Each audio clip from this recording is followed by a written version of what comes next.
OK， 弟弟要拿一个闹钟。Hello， 大家下午好，跟大家分享一个我经常下午会煮的一个甜品。如果你们这么热的天没有胃口吃饭，可以煮一道这样子的甜品。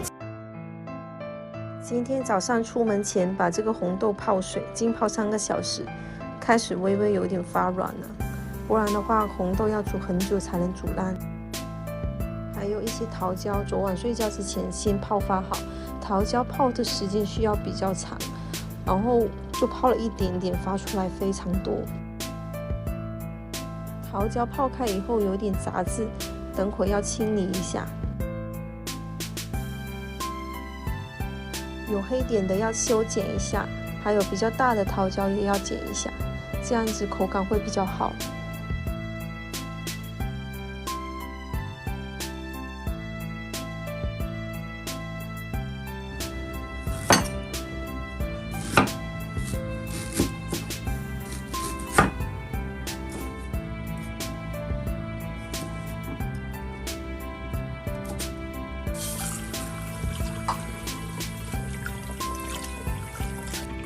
本来要用红米或黑米的，家里没有，就准备了一些大米。加上大米的话，煮出来的糖水更加粘稠。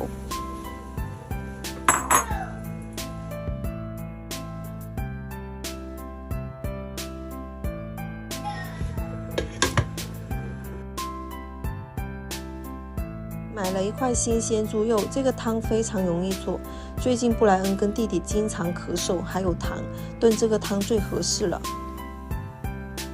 因为小孩子多糖的时候咳不出来，其实挺难受的。通过这个汤呢，改善了很多。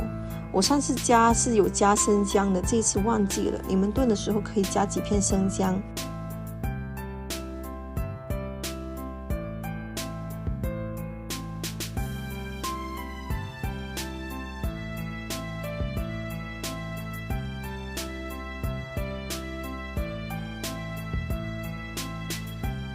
准备一些配料，原色麦冬，这个选土黄色，如果白色的话一般漂过。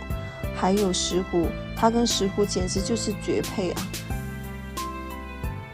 还有一个野生川贝，大家买到野生的最好，我这个是原颗粒状，之前粉末状的已经吃完了。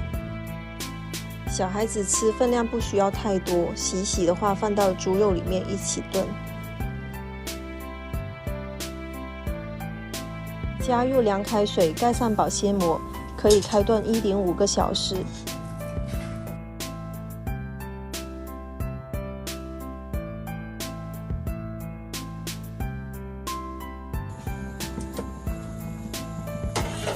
最后加上冰糖或者黄糖，还有枸杞。